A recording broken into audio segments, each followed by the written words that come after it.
Guten Morgen, half a day and heck in. I got the opening that I witnessed before I hit the start button was amazing. So I'm like, we're just gonna do it again. But yes, I figure for the last day of the year, we do something a little fun, I don't know how spicy, but it's I Love You, Colonel Sanders, a finger-licking good dating sim. Now, I'm just gonna quit and reopen this so you can see that intro that it gave me, because I don't know how to do it from here. So just 1 second. 1 second. Embrace the darkness. Let the steam sink the little cloud, because this opening was legit. It says KFC presents. Come on, show it. Come on. There we go. I'm gonna turn it down because it's loud.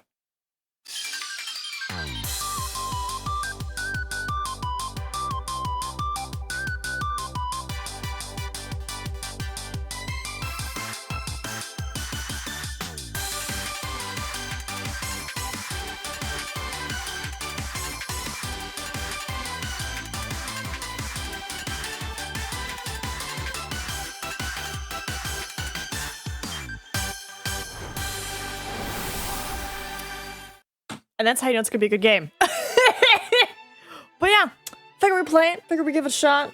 Hence the red tint, trying to give like the oof vibes. I might change the color scheme. We'll see. We'll see. Oh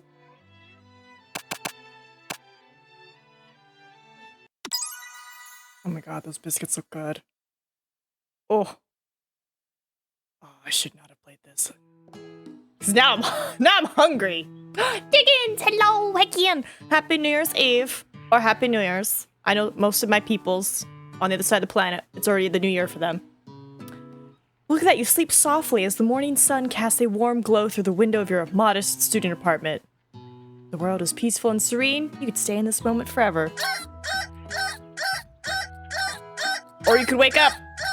Now, your first day of culinary school. No time to sleep in. We're gonna smack that clock. Lying in bed, you stare at the ceiling, thinking about everything that awaits you at the prestigious University of Cooking School, Academy for Learning. Why? Are you gonna play? Diggins, who are you gonna play as in Redfall? Your mind begins to wander. Who will be there? What will you cook? What should you wear? Time begins to fly by and you find your imagination getting away from you. You need to take this seriously. You allow yourself to take it seriously. I better make sure to arrive prepared for the first day. You burst through your morning checklist, teeth brushed, hair combed, pits deodorized. Nothing can stop you now. You confidently grab a biscuit, strut out the door, and head off to class. Oh, just what you needed to get your blood flowing. Standing in the quad, you gaze upon the magnificent University of Cooking School, Academy for Learning. Here comes your lifelong best friend, forever. My friend's name, who I don't know how to say? Miriam? Miriam. She's the most adorably awkward person you've ever met, and you absolutely love her for it. Good morning, Meep. Are you excited for the first day of the rest of our lives? She is so cute. I'm gonna move my mouse, because I'm in the way. I'm in the way of you. Actually, because I sure am excited, a little nervous. Okay, a lot of nervous. It's just that this morning I made breakfast for myself, but well then when I ate it, I couldn't taste any love in the food. What if I'm no good? What if I fail? Classic Miriam. Raised by master chef parents, she's always held herself to a very high standard.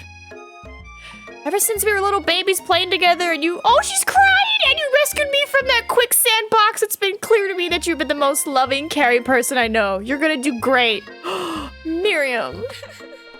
But with the University of Cooking School Academy for Learning's famous 3-day only semesters, I'm afraid of being left behind and never catching up. 3 days? We got 3 days to do this.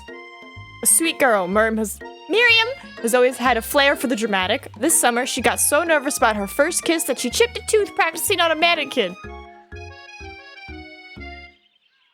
I love her. Should you pep talk her or change the subject to give her some relief? I'm a pep talk my best friend. Remember last month when we saw that fortune teller and had our tarot cards read? The lady with the mask who gave me nightmares I've been trying to forget. I know she looked spooky, but she was so sweet. And she told you that you were destined for great things. Remember that card with the fancy-looking tower? And that other card featuring the handsome fellow in the red suit? I've been waiting for so long to meet a handsome fellow I could call my own. Miriam. And I'm sure you will soon. In no time, we'll be graduating, and you'll be delighting the world with your heartfelt cooking in no time at all. As you talk Miriam up, you can feel her nerves begin to ease. You know what?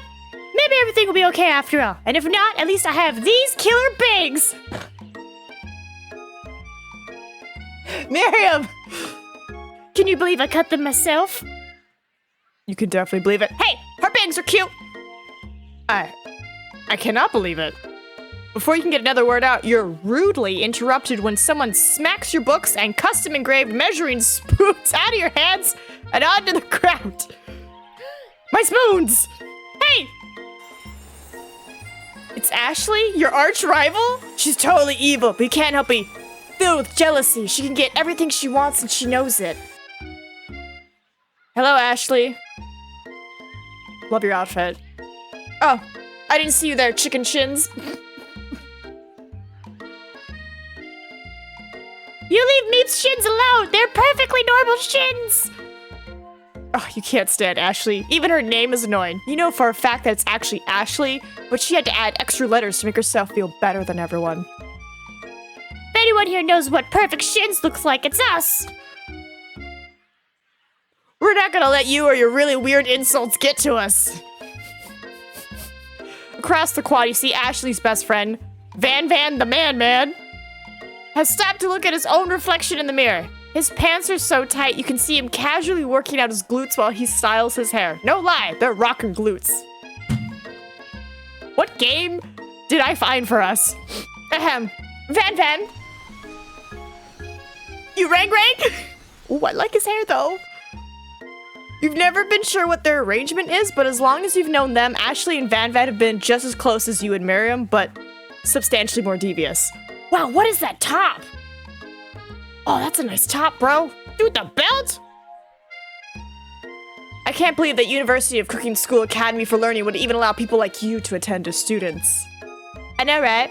You think they just hand us our diplomas now? Or maybe hire us as professors? You amateurs can learn a lot from us. I'm gonna work on their voices. I'm not a good voice actor. With the first day of school about to start, there's just not time? Is that not time or no time to properly tell these two off so you resist the urge? Let's go, Miriam. See you later, losers. As you approach the door, you see a goofy-looking kid pushing hard against the window directly next to it. Pop? Oopsie. Did you spill your juice? I think it's broken. You reach forward and easily pull the door open. That should do the trick. I love you. I think you mean thank you? My name is Pop. I was named after my Pop. He's old. Could someone like this also be a student at the school? He must be one heck of a chef. Also, his name tag clearly says Bob, but I guess he's reading it upside down now. Hi, Pop. I'm Meep, so... Are you gonna make me hold this door all day? Nope. And with that, the young man walks into the building ahead of you. Is it just me, or is he kind of cute? I think it's just you. Nice! He's got his charm. You both shrug your shoulders before following him into the building. You stand at the edge of the room, unaware where to sit. Other students wander in and keep themselves busy chit-chatting. Hold on, I have a map here. I kind of block it, but let's see. Papua New Guinea, Japan, Philippines. Let's say right there where my mouse is. That's where Guam is. Every map. Scruffy-looking Pooch takes his place at a podium at the front of class. Adorable. Oh my god, that's a podium. Now, his name is Sprinkles! Quiet down, everyone! Who is this unreasonably cute pup and why is he in our culinary class? You must be Sprinkles, head instructor and CEO of UCSL. Please call me Professor Dog. I may be cute and whittle and fluffy, but I still demand respect. Woof. What? A cute dog is our professor? This is the best school ever. I guess only a dog's nose is capable of picking up all the nuances of fine dining. Out of nowhere, wind begins to rush around you as a swirl of cherry blossom petals fill the air inside the classroom. What's about to happen? I'm chilly, someone close the window! And then... He walks in. You're immediately swept up in the aura of this new student and his remarkable goatee. Who knew anyone could be so handsome? Time stands still. Oh my god. It's him. If it isn't my favorite student, Harland. Colonel Sanders interrupts Sprinkles. Sorry, Professor Dog, before he can finish his sentence. Please, call me Colonel. Wait.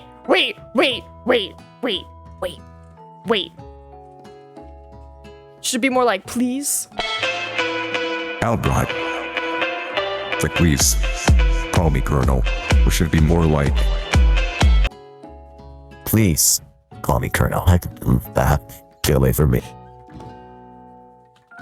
I'll just do normal voice, Colonel Sanders. A hushed murmur rose through the classroom as Colonel Sanders walks down the aisle of desks. Suddenly, the room is sweltering. Question, people that are related to him, do they know of this game? Are they like, tee-hee, or are they just like, these weebs?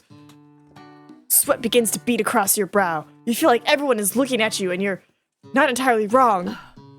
Oh god, Ashley. And this over here must be Sweaty Sweats a lot. Maybe we should open that window back up before faucet pits melts into a puddle and evaporates entirely. It has been a minute since I've had insults thrown at me, so this is fun. Hold on just a second. Nobody talks to my friend like that. Get him, Miriam. You two both know my name. We were in the same kindergarten class. And what is with all your really weird insults? Besides, when Meep sweats, it's not gross, it's beautiful. Look at that shimmer. Take a moment to clean yourself up. It's a good thing you didn't forget about that deodorant this morning. This classroom is hot.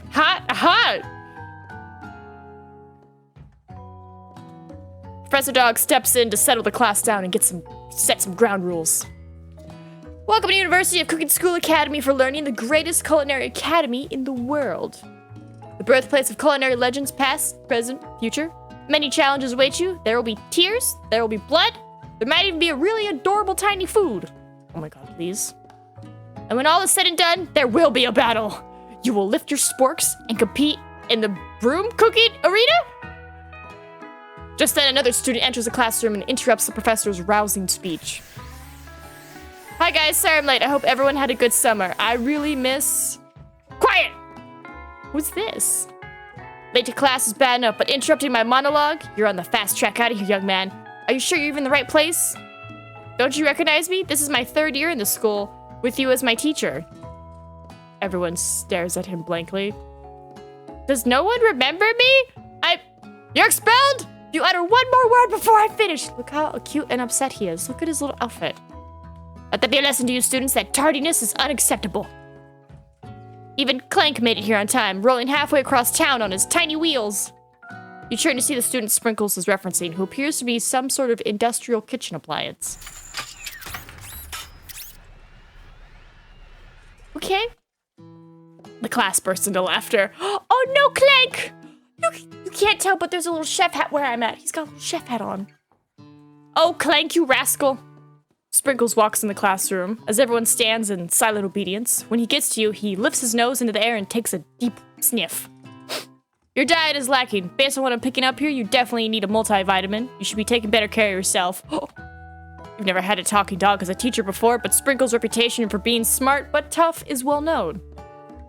You decide to try and butter him up by giving him a treat from your pocket, but what kind? A beef treat, a chicken snack. Since this is a chicken game, we'll go with chicken. You reach beneath your apron and return with a chicken snack in your hand. Sprinkles' eyes go wide as he locks onto it. His favorite. Well, I think there might be some competition for a new star student. The furry professor immediately devours the snack, leaving your hand slick with a coating of warm doggy drool. You see those students eyeing you jealously, but pay no mind to them. If they wanted to succeed in life, they should have learned the importance of carrying a range of dog treat flavors on them at all times. Settle down, young chefs. Take your seats and prepare to have your minds open to the amazing possibilities of culinary creation. As everyone rushes to claim their favorite seats, you're left standing at the front of the room. Only 2 options remain. Hey, Meep, there's still a seat here. It seems that no one has claimed this seat next to me. If you're interested. 2 good options, but which will you choose? I could sit by Colonel Sanders or Bestie. Bestie. You move to take your seat by Miriam. Bestie. I'm so glad you have you near me to support me through this class. Yes. Of course, you're my best friend. Who else would I sit by? Colonel Sanders? He's such a magnetic personality, and there's a seat open right next to him. If you had sat there, you might have gotten to know him a little better.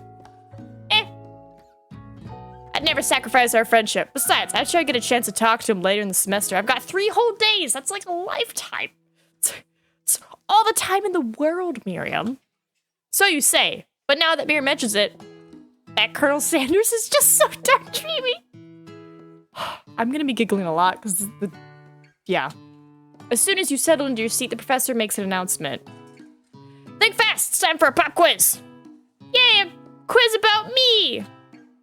This incredibly important and surprisingly short quiz will tell me if you're ready for life at a culinary school. Keep your knives sharp and your focus sharper. Here comes question 1. If train A is traveling to point B and train B is traveling to point A, how important is it to wash your hands before cooking? Extremely. Looking at you, Pop. That's right. Forest is to tree as chicken is to slug dog.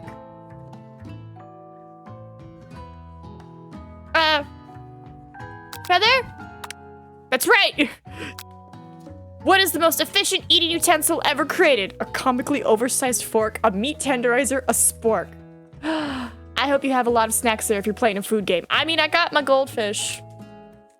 So, we'll live. That's right. What food is best for a broken heart? Anything as long as it's prepared with love and not too much salt. Camel meat? A pancake that looks like a silly face. Ooh, broken heart. Hi, Tony! Again! What food is best for a broken heart? I'm gonna say anything? Anything? That's right. How you doing today, Tony? Again. Is Sprinkles a good boy? He's a talking dog that teaches at culinary school. He is the best boy. That's right. Your total score is perfect. 5 out of 5. Wow, be honest, did you cheat? You look up to see that Colonel Sanders has been watching you tally your score. He's impressed. Oh. I know we just met, but I have to confess. God, those forearms. I think you have a beautiful brain. He likes my brain. Oh, are you a sweepie? We'll have some Colonel Sanders. Hot diggity meep, you just scored some major Colonel Sanders points with that performance. Oh, man.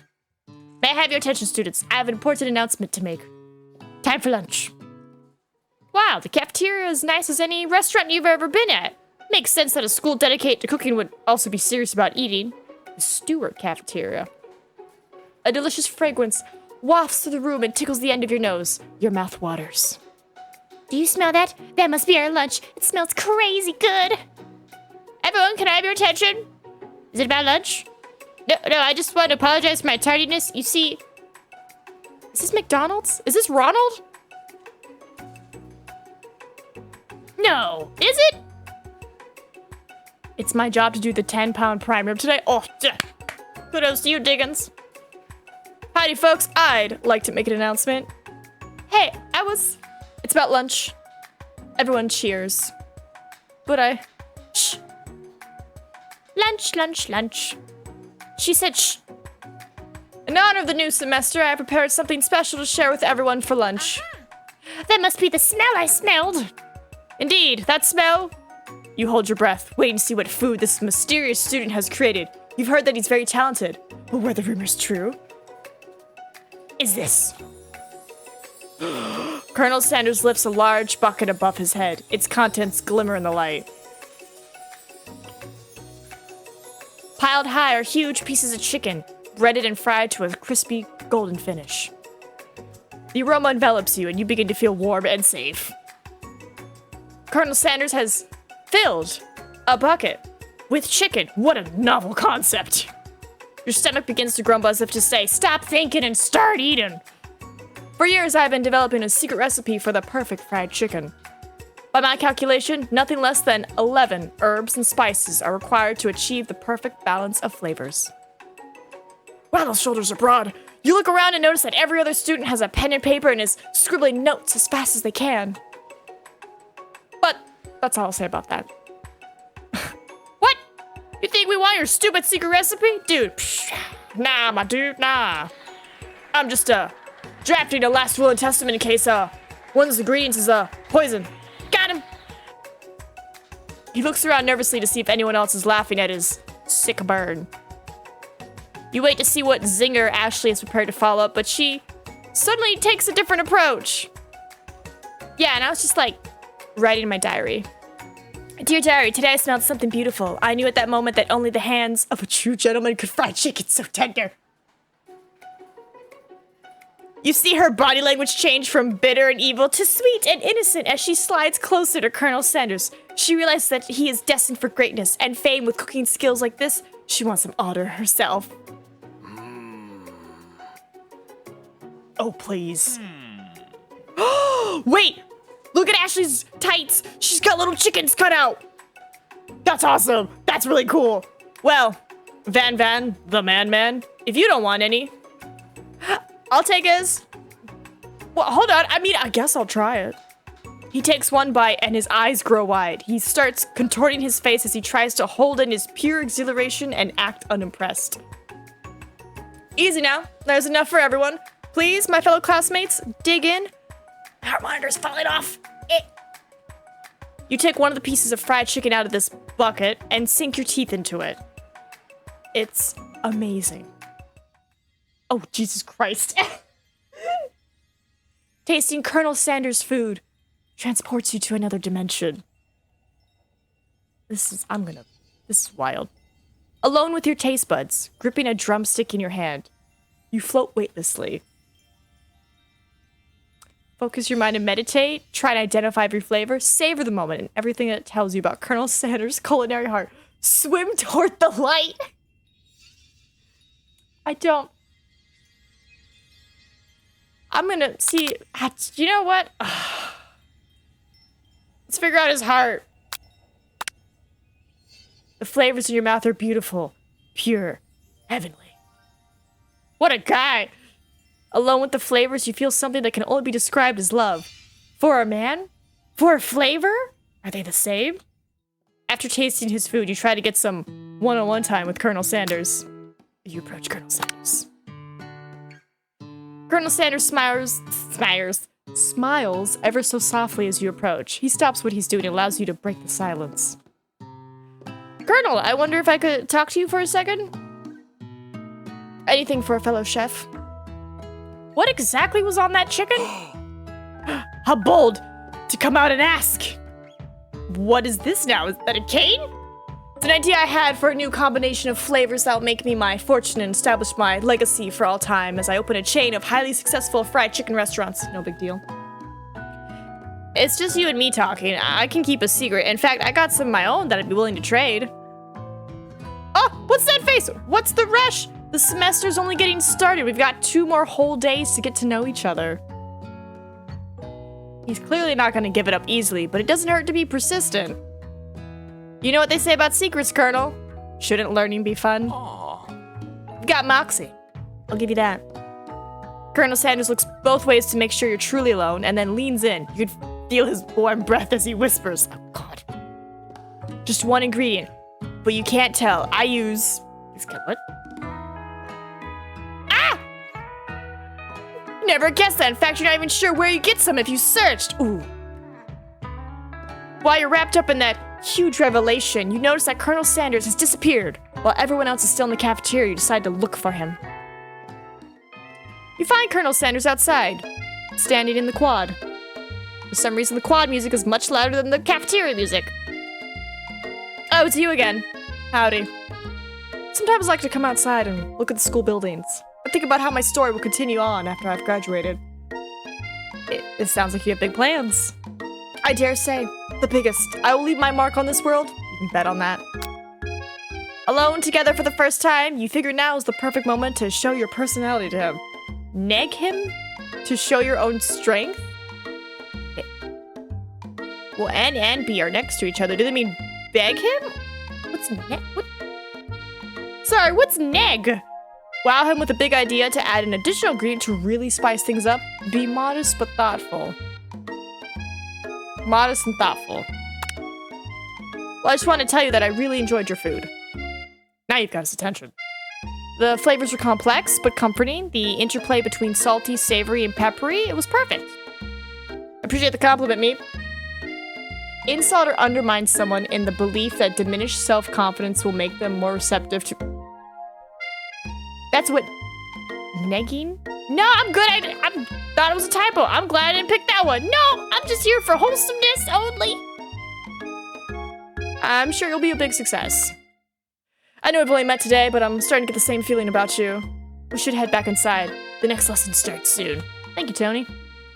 Whoa, fancy kitchen. You step into the massive cooking arena where the afternoon lesson will take place. Each student gets an oven and all the tools and ingredients they could need. Look at this place. It's magnificent. Finally, we get to show our stuff. Wait a second. Oh no! We have to show our stuff! What if I totally blow it? Here. You're not gonna blow anything. Except maybe kisses to the crowd of fans you're gonna earn with your signature adorable tiny food creations. Mira makes tiny food. Welcome, students, to the cooking arena. For today's lesson, we'll be cooking with partners. Hurry up and pair off. Naturally, Miriam looks over at you, but unable to control herself, you pounce on Colonel Sanders. Betrayal. Hey, Colonel, would you like to take this lesson as a team of two? That is, me and you, if that wasn't clear. Want to be my partner? No! Miriam! Sure, Meep, I'll prepare our station. Miriam, sorry. Without you as a partner, Miriam is left standing all alone. Two different students quickly take notice. Hello, new partner. Beep, beep. Oh my, two potential partners? I'm so sorry, gentlemen, but I don't know who to choose. It looks like you have to pick four. Friend duties can be a little awkward, but that's the price you pay for not being alone forever. Who do you want to ask to be Miriam's partner?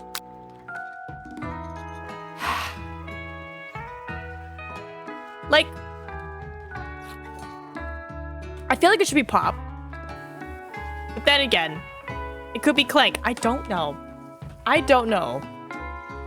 Maybe Clank, because it looks like he can cook already. Sorry, Pop, but I think Miriam will be partnering with Clank today. It's okay, I already ate. It's not entirely clear if Pop has any idea what the point of school even is at this junction. Clank is clearly excited to have some attention. He heats up and begins to roll back and forth. Warp, warp, warp. Hold on there, fella. We don't even know the assignment yet. Technically, Clank might not have a face, but there's something charming and earnest about him. Tissue? I hardly know you. Aha! I love her so much. Oh, there's something at my door. 1 second. Enjoy that thing.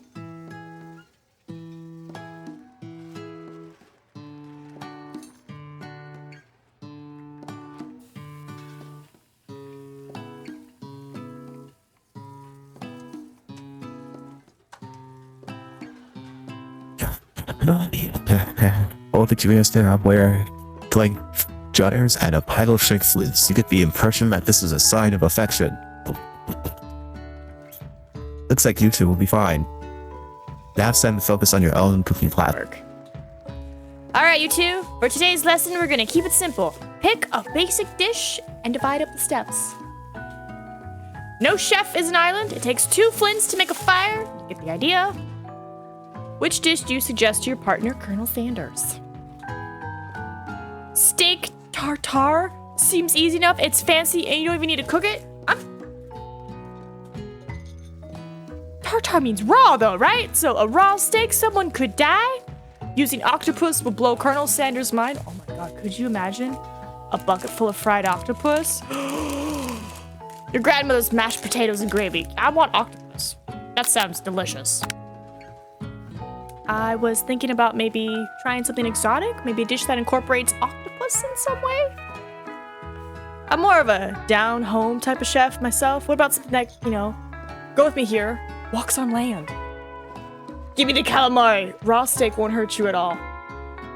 Are you sure? I feel like raw steak would hurt you, no?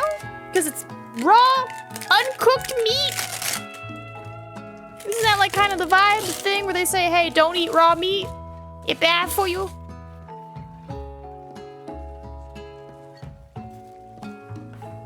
Actually, there are certain species of octopus that do leave the water. For instance, have you heard of the Abdopus aculetus? It leaves the water to hunt for crab. Not steak? Trust you on that, then. I will trust you on that. Because I'm just like... Steak. Oh, I'm all kinds of red over here. There we go. I am blocking him. I probably should move. Yeah, he's fine. He'll scoot over eventually. An octopus that walks upright and hunts crabs. Now I've heard everything. The world is truly a marvelous place, isn't it?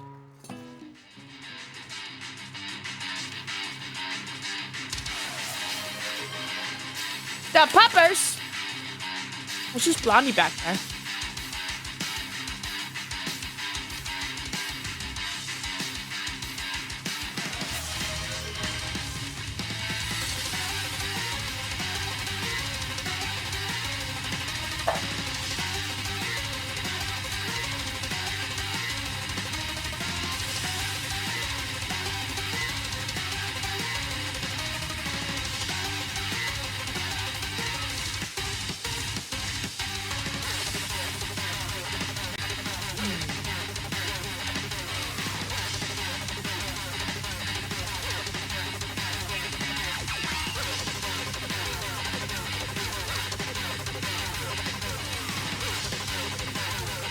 You can't claim an entire, like, you know, culinary school.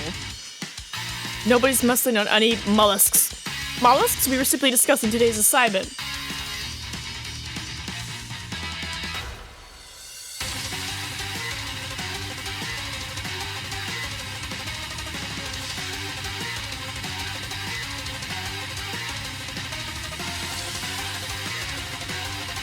Keep the tentacles.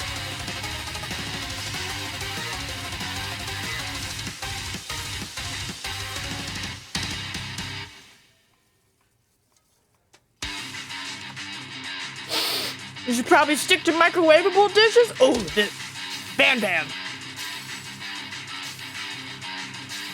Unlike my friend Ban Ban, though he may be the man, I have no doubts whatsoever about Colonel Sanders' ability to concoct creations worth admiration. After all, your fried chicken was quite spectacular.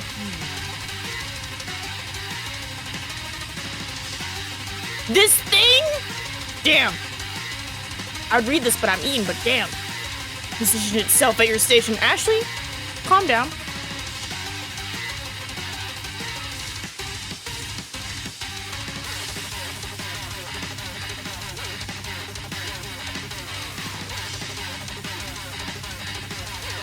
Poor Matt Van, he's crying. And with Meep and Van are both so inclined to the sea, perhaps I should go there together. Ashley, are you suggesting I share the secrets of my special saltwater sauce with this novice? I'm disappointed in all of you. Ashley's really going at you hard. You need to ask for some backup here before things get ugly. Garden Ban. Turn to Colonel Sanders, hunka hunks in your time of need. Turn to Miriam, your forever bestie, boys. Miriam! And as soon as you find her, she senses it and looks back. This girl's friend in need radar is second to none. She immediately comes running over.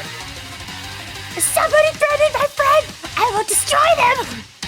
I actually think that Ashley and Van were just leaving. Leaving you in the dust. Vis-a-vis my skills as a chef, perhaps, but stepping away from this competition, you are sorely mistaken. Miriam, you're a loyal friend, but Meep is my partner for today's activities. Back up! You look for Sprinkles in hopes that he might step in, but he's nowhere to be found. Darn those cute corgis and their short but sturdy stature! You look down at your station and realize that in the tension of the moment, your hands have been cooking on autopilot. Distracted by the drama, you've already crushed the boiled potatoes into a perfectly creamy mashed texture, with plenty of butter and cream for flavor. It's as if your natural passion guided you through the steps you know so well while your attention was elsewhere. I know just what to do. Colonel Sanders extends his hand. He's holding a beautiful white porcelain gravy bowl, out of which pours a smooth brown gravy, smothering your nearly finished potato dish. Oh my god. Gravy flows down the mound of mashed potatoes. The results look spectacular. Granny would be very proud.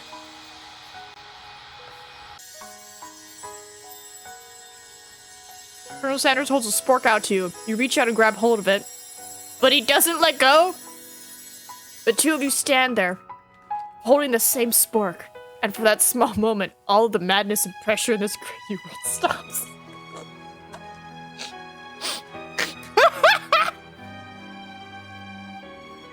There's a reason Nina can't play romance games. She just giggles the entire time. Your eyes lock. The moment is electric. Time stands still.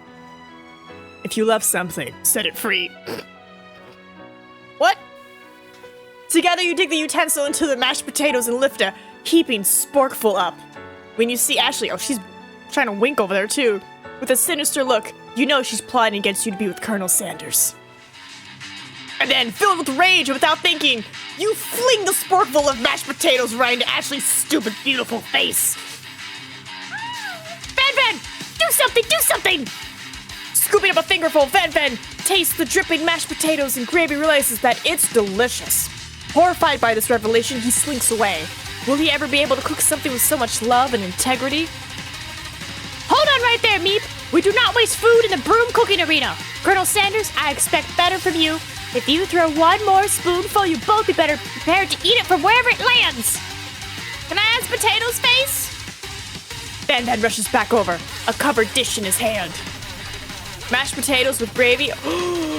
Pathetic. In just a few minutes, I have prepared a full meal. Gaze upon my specialty. Braised tentacle of octopus in my silky saltwater sauce. Plated on a battle axe blade forged by my supreme chef ancestors. I'd eat at this restaurant. I would eat this. I would love to eat this because that looks really good and also eating off a battle axe sounds amazing. You've ignored me for too long. This ends now. It is I who will have first bite, and you will all look on with envy. The interrupting student rushes at Van and swipes a bite of his signature dish right off the plate. No, don't! Something about this dish doesn't strike my nose quite right. I think the octopus was rushed and may have churned in the process. The results could be toxic. Too late, it has been eaten. I think I left something in the oven. I don't feel so good. It killed him! Oh! Everyone step back! Don't take another bite! When you look back at the plate, the rest of it is gone. You notice the tip of the tentacle being slurped up in Pop's mouth. That's a sentence. Pop winces in pain for just a moment, then is almost immediately back to his obvious self. Sorry, oblivious self. Oopsie! Tastes like poison! The entire class is gathered to watch Pop's final moments. Shock has frozen the whole crowd. They are motionless as statues. The class bell rings, disrupting the moments and snapping everyone back to reality. It would appear that Pop's enthusiasm for trying new things, despite obvious danger, has inoculated him against poisons of all kind. I'm not sure the professors here make enough money. Oh, hello. I just turned into a ghost over here. Seeing that you're shaken up by that really annoying student and all his nonsense, Colonel Sanders approaches you. God. Okay. Oh, poor ghost of student.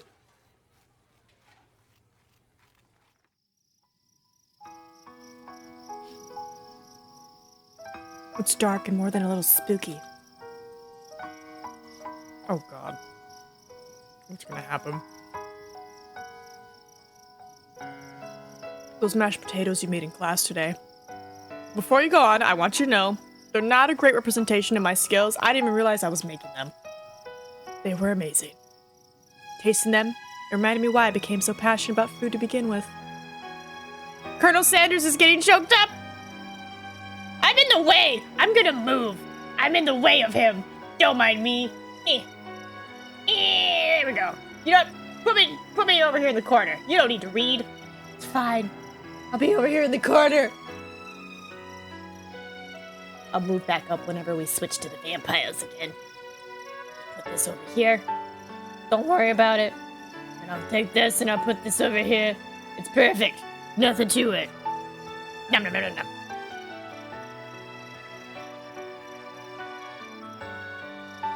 Perfect time to tell me you're developing feelings for him. Colonel Sanders. Trying to think, have I ever done like a school confession with somebody? No, I think it's always been like proxy.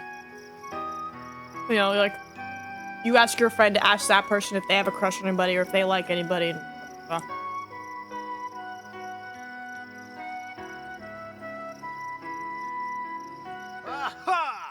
Hold it right there. Oh, thank God. There's something I need to tell you first. Oh, jeez. You see, when I was just a boy, I had a dream that one day I would be the greatest chef the world has ever seen. Oh, why are you crying too? And every day since, I've been working toward that dream, day and night, never stopping, never resting. Also lifting a lot of weights, like so many weights. We should follow our dreams with all of our hearts, that our souls may grant them like wishes floating on a shooting star. Hey, no, you... Shut up!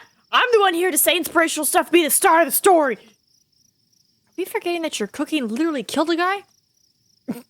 You can't prove that! I also saw you kill that guy. What was his name? Somewhere in the distance you hear a long, sad sigh. Forget him! We're talking about me! Me! I'm the hero! The spork monster is here to fight a hero! What is happening now? I think I left the fridge door open. Later, nerds! How dare you threaten me just as I was letting down my guard and connecting with another chef on an emotional level! Be afraid. Be very afraid, because I'm a monster. See? Is he rhyming on purpose, or is that just a coincidence? But before you can dust syntax any further, it's a turn-based fight sequence. What will you do? Oh my god, I'm gonna... Attack? You decide to go on the attack. Which attack will you use? Cook with love. Does 1 damage. It just got real. That attack really upset Spork Monster. Spork Monster goes on the attack. He spit hot gravy at you. You take 1 damage. Alright, what happens if I defend? You decide to defend. Which defense will you use? Trepidation? You continue to stay back and endure whatever comes your way. Seems like a pretty weird strategy, but okay, sure, you do you. Spork Monster focuses their mashed mind and draws an energy from Mother Earth itself. They grow larger and more intimidating. How will you respond? You decide to go on the attack. Cook with love again. Does 1 damage. He's no quitter. Buffed up and ready to rumble. They go on the attack once again. Spork Monster uses Utility Tensile. You take 2 damage from the attack. You take much more damage. You're not going to survive the battle. That's fine. You decide to go on the attack. Cook with love. Is oozing cheese sauce onto the lawn of the quad. I wonder who's going to have to clean that up. Feeling vulnerable, Spork Monster prepares for the ultimate attack. Rounded Edge. Vile villain, your reign of terror stops here. This is great. I'm sorry, you summons the energy of 1,000 chickens?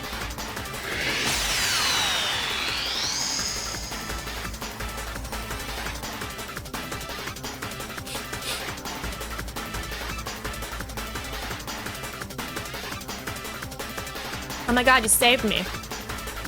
An injured Spork Monster spews steam into the night. Finish him! No.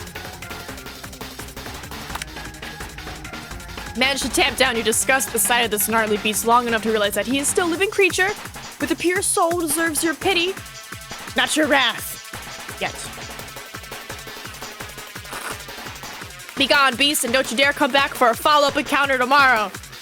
I won't forget this, and I certainly won't be back. Like you said, the Spork Monster scuttles off into the night. The defeated monster left behind a special item. It appears at first to be a cookbook, but upon closer inspection, it's so much more. It's a book of magic spells, with a golden chicken on the cover. You open the cover and find a library card tucked inside. The last name to have signed it out is Orko. The name sounds strangely familiar.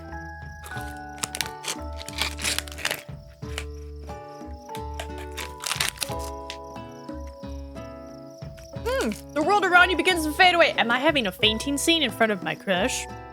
Without any energy to keep your eyes open, darkness overtakes you. The image of Colonel Sanders flashes before your eyes as you fall asleep. He must have helped you get home. In your tired state, you don't know if you could have made it without him. What a guy. Where's my bestie? You want to thank him, but you don't know how to have the strength to utter a single word. You feel your covers being pulled up over you as you're tucked in tightly. Good night, bye, Colonel.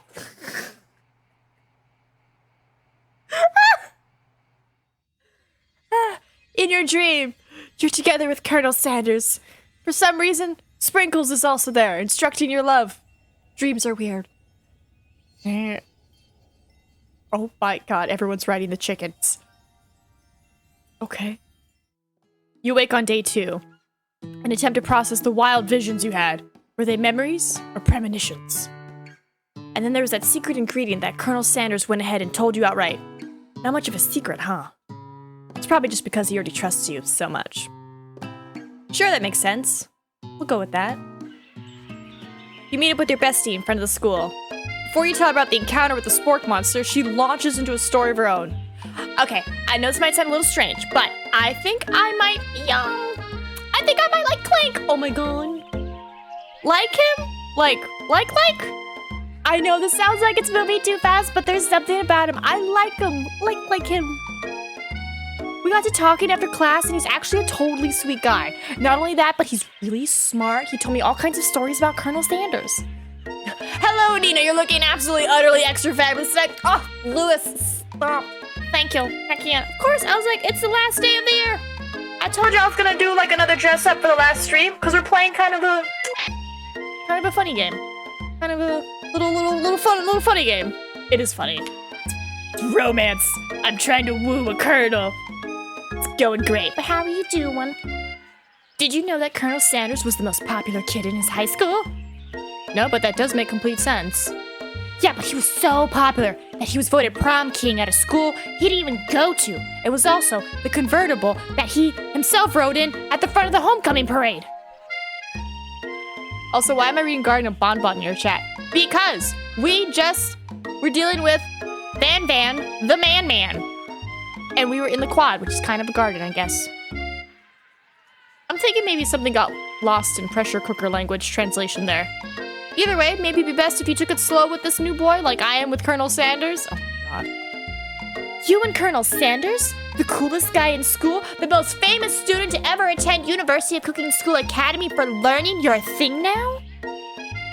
We definitely connected yesterday. Sure you did. You're great. Who wouldn't be into you, I guess? Why is that a question mark? Miriam, we're besties. Why'd you put a question mark at the end of that? Laughing at the implication that you and Colonel Sanders might be a thing is definitely not cool. You are great. Yes, when Van Van was last on scene, someone mentioned a garden, so I said Garden of Bonbon, which, by the way, that first game is great. I can't wait to play the others. You have an idea about how to prove that your love is real. Well, if he's not into me, why did he tell me one of his secret ingredients? Your bestie's eyes light up. A secret ingredient? Yeah, I just said that. A secret ingredient. Is there a dramatic echo in here? Miriam checks to make sure you're alone before continuing. So this summer, while I was on vacation with my family, a lovely man approached me in the botanical garden where I was wandering. This can't be good. He told me all about his passion for spices. Secret spices. The man even gave me some to show me what he meant. He said it was a powder created from super duper rare dried flower petals. And that if I did him a big favor, I could have some of my own. Is it chaos or is it just people ganging up on two indie devs who are trying to do school and make games for free, mind you? Most of the games they made before Bonbon were all free and all good. It does, you just have to like really get into it, which is interesting because it goes 4 to 6, and I think 6 is out or is about to be out, and 5 is like hidden in the Steam store. Took me a minute to find it, but I was like, add to wish list. Please, Miriam, don't tell me. So I filled my suitcase with them and brought them home. He was so nice, he even met me at the gate when I arrived. Later, when I cooked with them, a very strange feeling came over me, and the flavor was like anything I'd ever tasted. Miriam, did you get drugs? I think you're being very liberal with the meaning of spices here. Whatever. Anyhow, we both share an interest in cooking, so we've stayed in touch. You know, like pen pals. I bet he would love to know more about new spices. What are you talking about, Lewis? The first one was great because, like, what was it? The bird actually has, like, a hunting mechanic. Like, they put, like, a little AI in it where, like, it treats you like an animal. So, like, if you stare at it, you know, the bird, like, slowly approaches you, gets closer. But if you turn around and run, it activates the, like, I'm gonna hunt you down instinct. So I'm just like, that's cool.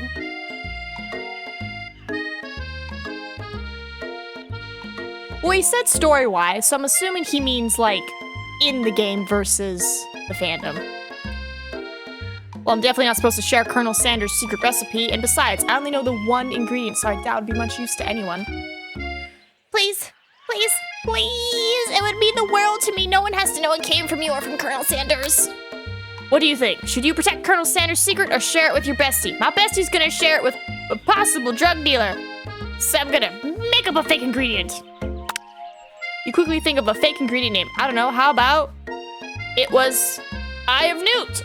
I know, sounds like some kind of witch's potion, but what can you do? Eye of Newt, wow! Her eyes light up imagining such a thing, and you figure that you've satisfied her curiosity and she'll move on. However, she immediately turns around and does some thumb typing on her phone that you can't quite see. That's probably not good. Hey! Kingdom Hearts makes sense. You just gotta play them all. Well, no, actually, if you play them all, it might get more confusing. Hold on, don't play them all, because then you'll get really lost. Play only the main ones. Play only the main ones. Before you can ask her to confirm that she was definitely not texting secrets to other people, you're interrupted. A wind rushes in. Oh my god. Cherry blossom petals fill the air. It's Colonel Sanders! He's arriving at school on a horse. Stand back and admire his majestic glory. Run to him! There's a horse. I'm not gonna run to a horse. Horse might get spooked and just gaga with its hoof.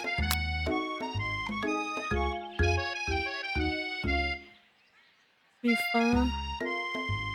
I played a few, that's why I said it. What's I'm saying though, I played a few too. I think I played like 4 or 5 of them. Because you got like main ones, and you have like PSP ones, and then like the other like systems, and it's just, gosh.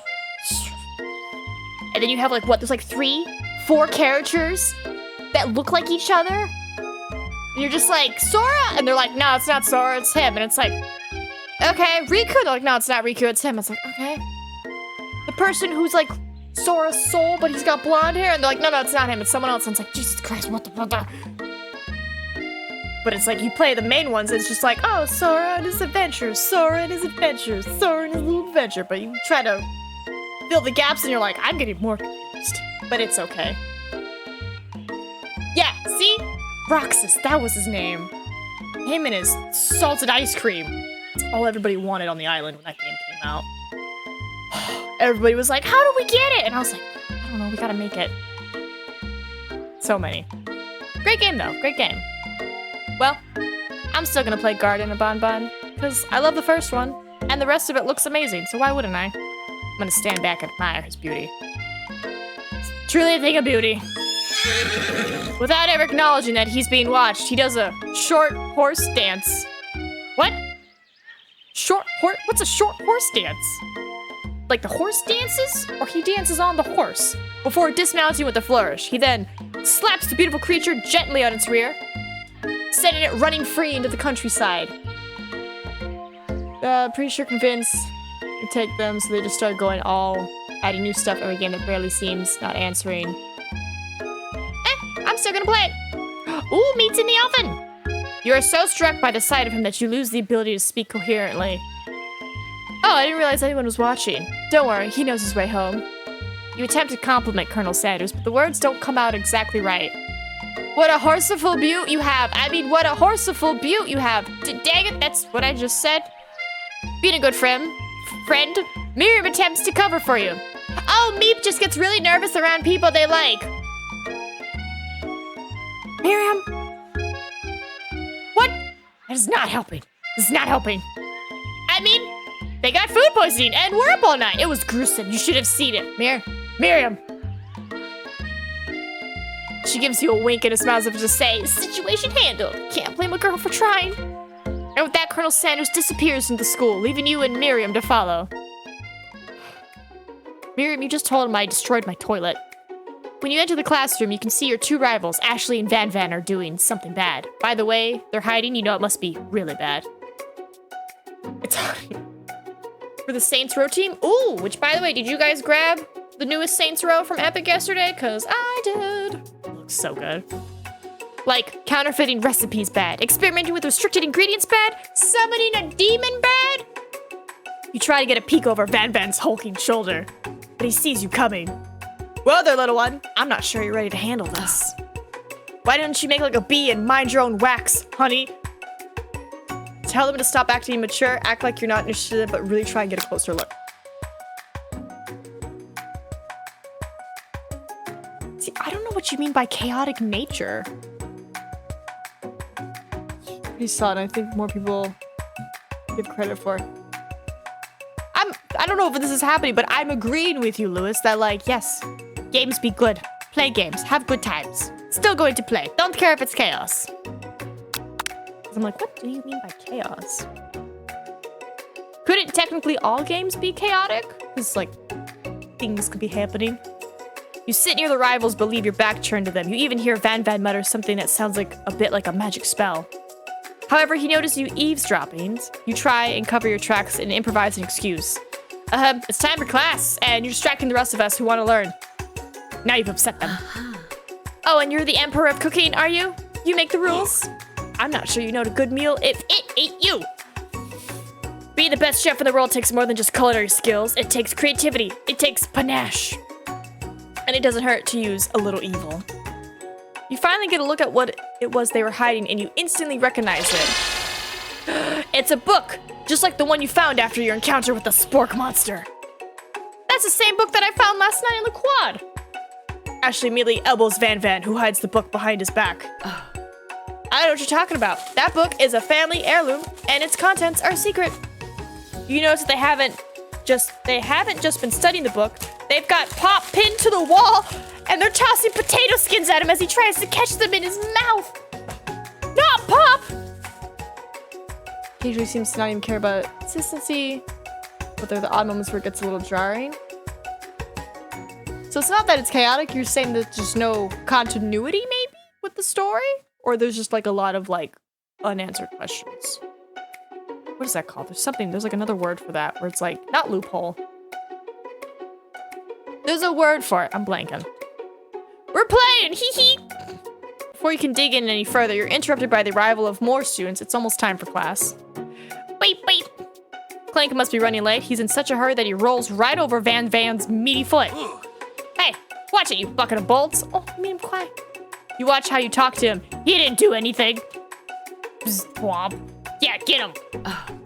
Who do you think you're talking to? I've never heard such language. Not even from a stand mixer. Womp womp. No, your mother was a stand mixer. Oh. Van Van jumps to attack Clank, but Clank shocks Van Van, sending him flying across the room. Protect me, Colonel Sanders. These crazed men are about to come to blows. I think it must be over me, but I'm not interested in either of them. Ashley's tone has completely changed in an instant. She bats her eyelashes at Colonel Sanders. Surely he must know that this is a ruse, right? Gentlemen, get a hold of yourselves. Save it for the arena, at least, or don't. Honestly, what do I care? I've got lofty career aspirations to focus on. Maybe I can help you with your business plan. Just then, Sprinkles arrives to signal the true start of the class day. He's panting, which doesn't seem that abnormal. He's a professor, but he's also a dog. Students, please take your seats. I apologize for my late arrival. I spent the morning chasing a car all around town, and my tiny legs are very, very tired. But I'm here now, and I hope you're ready to learn. One clear identity.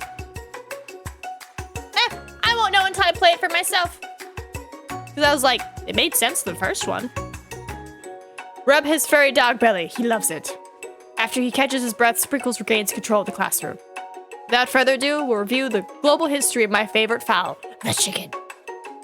You want to pay attention to the lesson. Truly, you do. Which is why in 1776, at the signing of the Declaration of Independence, it was a chicken who first signed their name. But you can't help but daydream about Colonel Sanders, and you miss most of the important parts. When you come to, Sprinkles is holding a tray of food in front of you. Well, Meep. Naturally, this appears to you to be a sample platter. Which item do you want to sample? A dog biscuit, a glass of water, a shimmering pepper. Pepper? A brightly colored pepper stands out from the other items. It sparkles in a most eye-catching way. So naturally, you reach out, grab it, and eat it right away. However, your body is not prepared for the heat. Oh no. The pepper has triggered an intense spice hallucination. It feels like forever as you trip through the universe. Oh my god. Is the overabundance of walking running sections? Isn't that just called a walking sim? My friend, ooh. This guy again. I didn't think that was a pepper. They didn't even show us the pepper. I'm here to give you an important message. Ooh. You must avenge my death and fulfill your destiny. Actually, hold on. Do I have something that could actually work for this in this moment? All you must do is... I was trying to say, to fulfill your destiny, all you must do is... Sorry, I think I got some spice stuck in my throat. It's fine. I'll work through. To fulfill the prophecy, you must... You feel yourself begin to regain consciousness. Oh, man.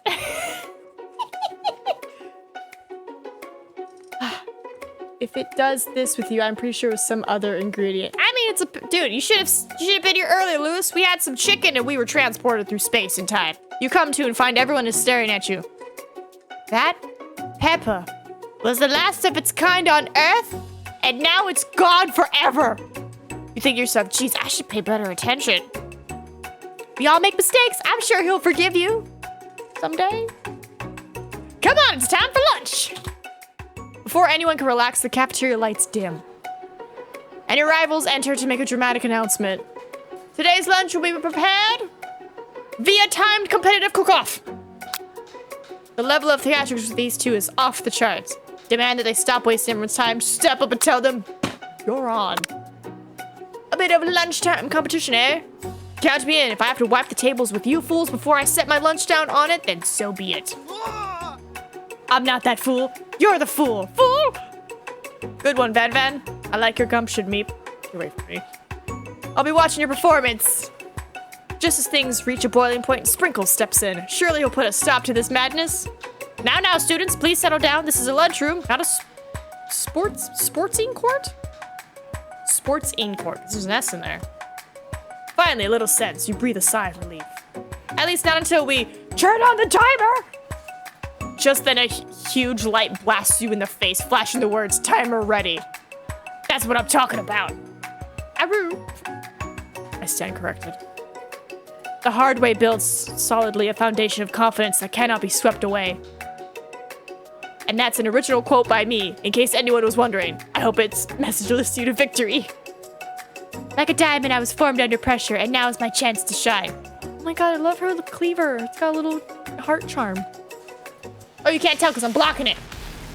I will defeat you all. All right. You had his chicken, and you made mashed potatoes and gravy on day one. You're feeling like you can really impress him again here. It's time to boil some water for the potatoes. Think fast. If the timer runs down, you'll be forced to pick randomly. What temperature does the water boil at? That's wrong. Shit! What are you thinking, me? Get your head in the game. I don't know. You're gonna need to season this chicken before you cook it. You don't know Colonel Sanders' recipe exactly, but you have an idea.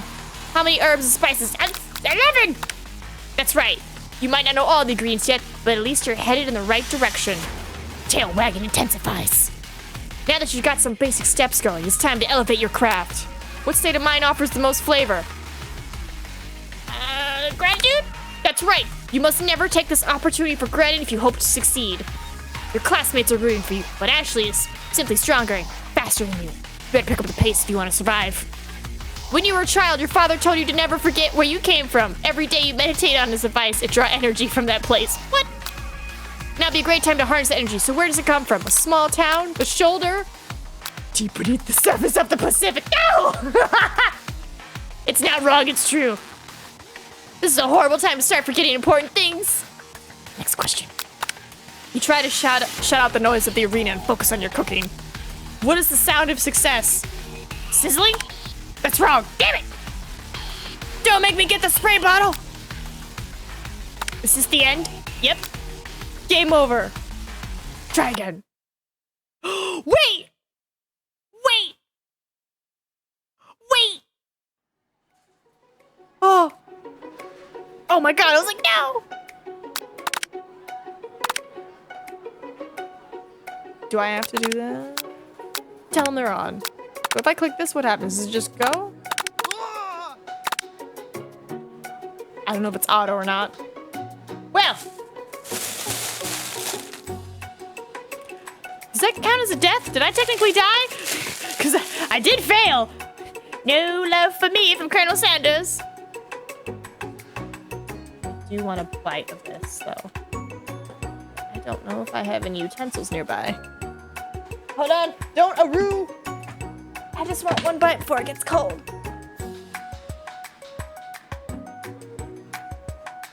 Spoon!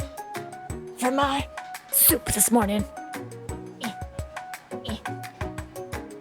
So I was like, I'm gonna... You know, I didn't get anything for Christmas, so I was like, for New Year's, though, I'll get myself a little something. Because I know I'm gonna need a lot of energy tonight. Because I have a feeling we're gonna get so many cases. It's just gonna be threats out the butt. I'm like, I'm gonna ruin people's New Year's. Yeah.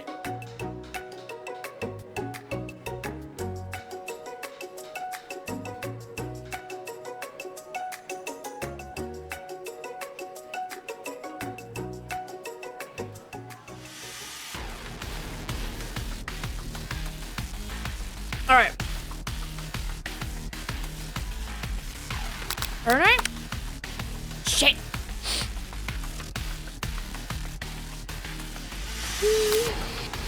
It's 11. Tailwag. What state of mind offers gratitude?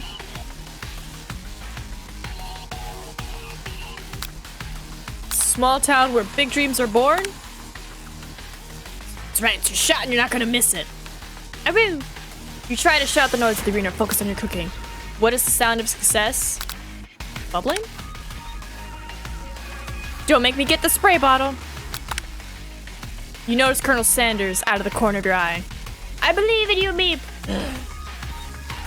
He's actually cheering you on. Which would be awesome, except knowing he's watching you makes you totally forget what you were doing. Now all you can think about is Colonel Sanders. How many spoonfuls of gravy would it take to fill a traditional Victorian bathing tub? Ah! What were you thinking? Get your mind back at the competition. You are stranded on a desert island with only one dessert cookbook. Which did you take? What a...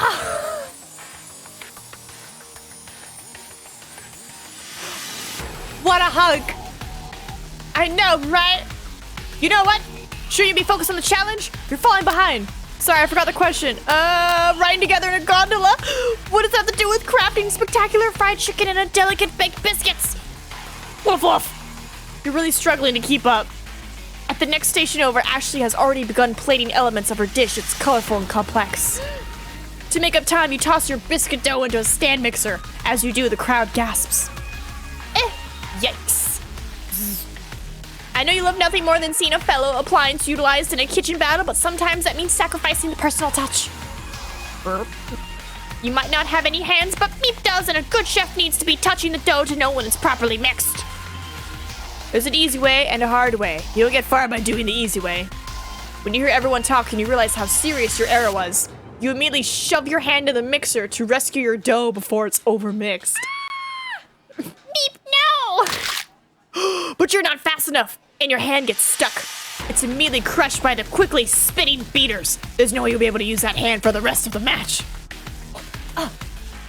Colonel Sanders shakes his head in shame. Is that a tear in his eye that I see? What you often find is that the easy way can turn out much, much more difficult. Everyone stop what you're doing right now. This battle is over. It can't be. I was so close to finishing my dish. Sweetheart, look at your hand. You simply can't go on. Oh, that's too bad. And here I am with a completed dish ready to serve. Surely that makes me the winner by default. No, it wouldn't be fair to compare the two on account of Meep's injury. You see Sprinkles begin to lick his doggy chops as he locks onto the dish. But I suppose you should at least tell us what you prepared. Well, because I'm the sweetest, I skip straight to dessert. Under this white chocolate dome, you'll find a wide array of delights, taking you on a journey of flavor that tastes good and tells a story of excellence. I was gonna ask Meep to do the honor, but since you're injured, I'm afraid that pouring this creamer of delicate hot chocolate sauce might be too difficult. Colonel Sanders, if you wouldn't mind lending me your strong, steady hand. Oh my god. Colonel Sanders pours the hot chocolate sauce on top of the dome, causing it to melt away, revealing the ingredients hidden within. Who needs hands or arms? Just be like Whooper, be able to learn Ice Punch. Also, Whooper is not an ice type. That makes it great. That does look really good. Oh. Inside, you'll find a delicate fried cheese croquet, atop a slice of honeycomb, ice cream 2 ways, tender nougat, and pearls of blueberry gelée. Oh my god. Colonel Sanders seems intrigued, but perhaps not impressed as he dips his finger in the chocolate sauce. Simplicity isn't your strongest suit, is it, Ashley? Oh, you? As he places a sauce-covered finger into his lips, Ashley leans over and whispers something into his ear. A dab of sauce sticks to his mustache. Internalize the rage you feel. Put yourself between them. Internalize the rage. Your rage burns so intensely within your eyes that they burst into flames. The flames cause your eyebrows to catch fire and turn to ash. And they fall off on your face, which means people will have a hard time understanding your emotions for the rest of the semester. Perhaps forever. Embarrassed and ashamed by your poor performance, not to mention your crispy fried brow, you run for the quad to be alone.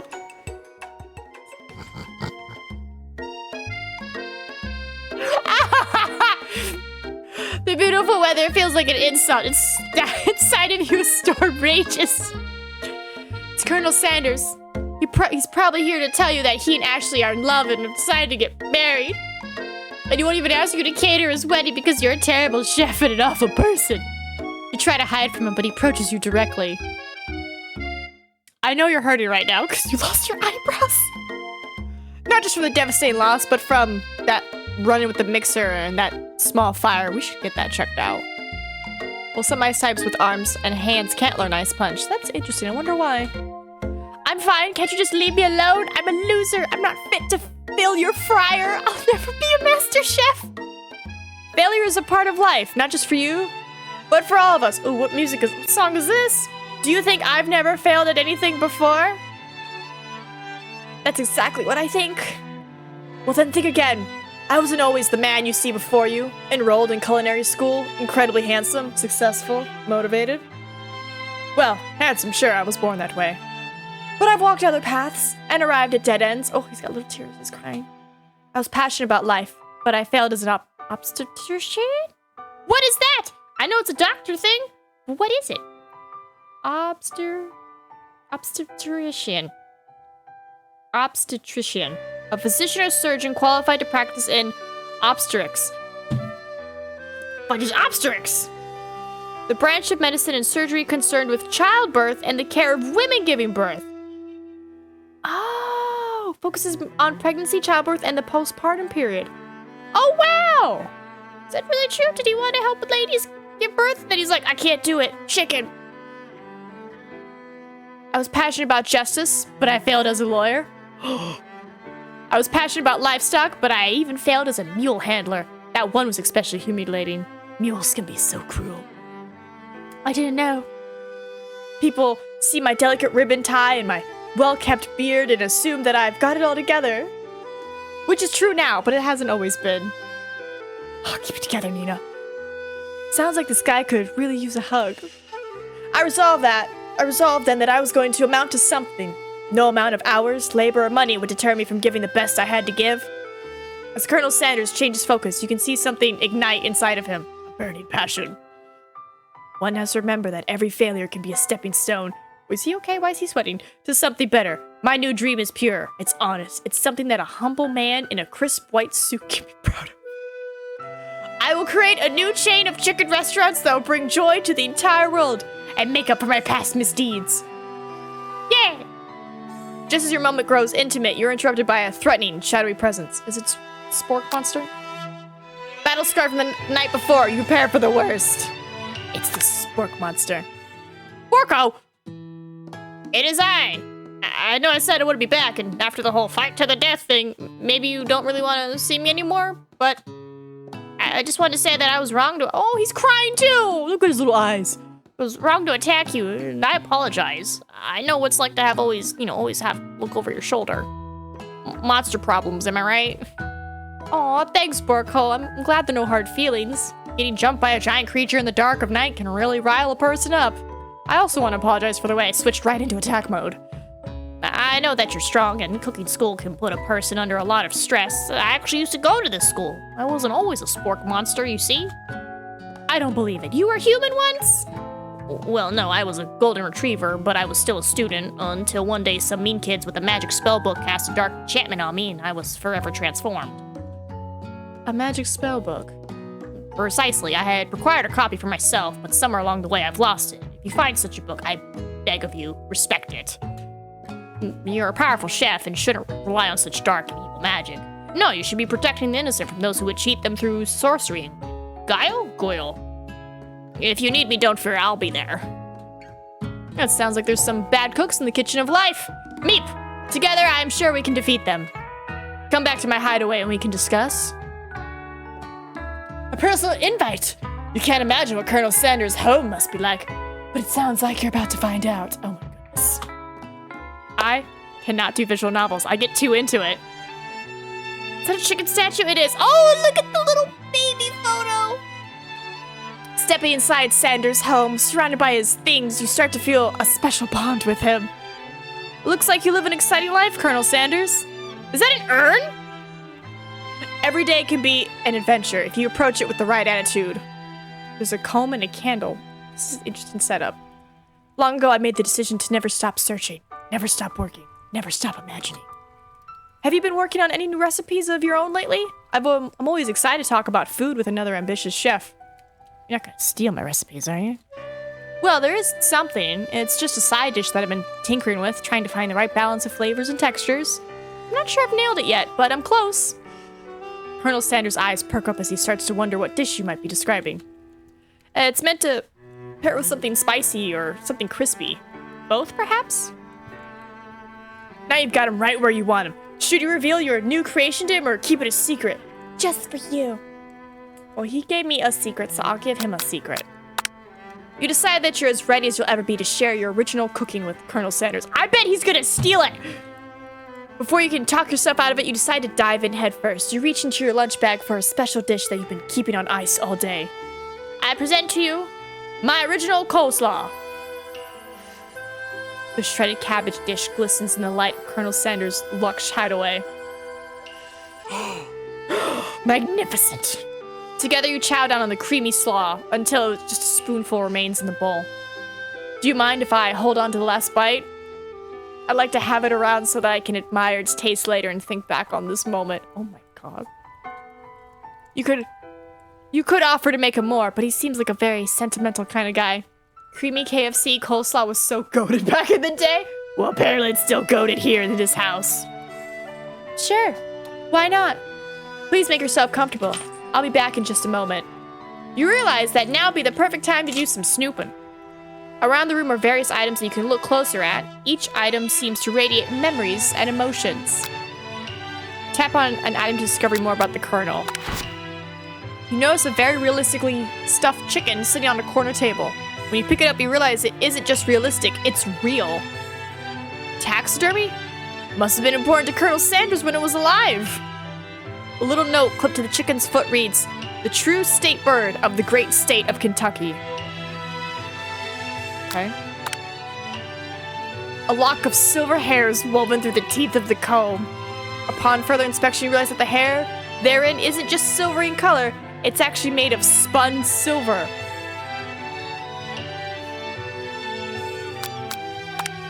You gaze out the window across the vast lake and mountain range beyond.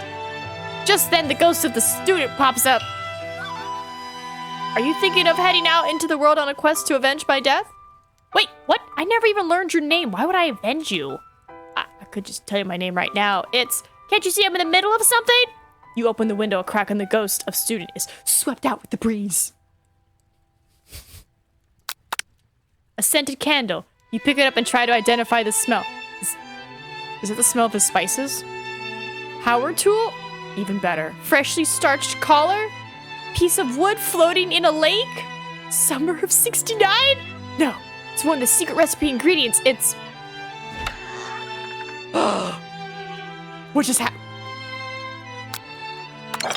You take a closer look at a large urn sitting on a nearby pedestal. There's a plaque on it. It's dusty, but when you wipe it off, you can read the inscription. It says, "Here lies the ashes of all my past careers, business failures." Poor guy. Oh, God. Adorable little baby boy crawls across the floor. From the goatee and the mustache combo he sports, you figure that this must be Colonel Sanders himself. I mean, it's always good, worth to try again, right, Tony? That, or maybe it's the drumstick that he seems to be waving like a rattle. Who frames a baby picture of just themselves? Probably the same type of person who'd make their own face the logo of the company they founded. Am I right? The photo appears to be Colonel Sanders, except he's an old man visiting the pyramids of Egypt. Maybe this is where he discovered one of his secret herbs and spices. One of the framed photos shows an old man who looks a bit like Colonel Sanders standing with a friend. They hold fried chicken drumsticks and appear to be cheersing them. That's not what they're doing. You look closely and see that there's a short inscription. I wonder who my friend Pete is. Who's Pete? This must be where he keeps the secret recipe. You think for a moment, what number is important to Colonel Sanders? Then it dawns on you. As soon as you turn the dial to 111111, the safe opens. Inside, you find a single note. Can chicken be prepared sashimi style? Okay. You open the door to Colonel Sanders' closet and find a row of his signature white suits hanging within. You take one off its hangers and try it on. Jacket's a bit too big for you, but it's soft and comfortable. You give yourself a deep hug, breathing in his scent. They say that home is where the heart is. Is this what they meant?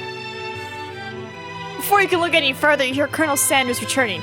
He has a new dish that he's been working on and he wants you to taste it. You try to act casual until he asks you why you're wearing his jacket. I don't usually loan those out, but I must say it does look good on you. Oh crap, the jacket! You forgot to take it off. You decide that now is your moment and make a big move. You tell him you're cold, you fess up and tell the truth. Truth? You confess? No, I was gonna say truth. I was just putting on your jacket. I was snooping. I think I've developed feelings for you. I might be developing feelings for you too, but I'm concerned. I can't let anything get in the way of my dreams. Overwhelmed, you take off the jacket and run for the door. But the thought of leaving Colonel in the midst of such an emotional breakthrough gives you pause. Stop yourself. Colonel? Yes, Meep? I honestly think this may be the beginning of something wonderful. I think you're right. We should take things slow. You talk late into the night and drift off into a slumber. Dream sequence.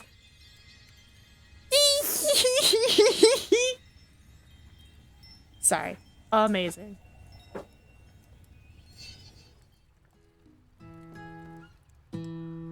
You wake to a beautiful morning in Colonel Sanders' hideaway.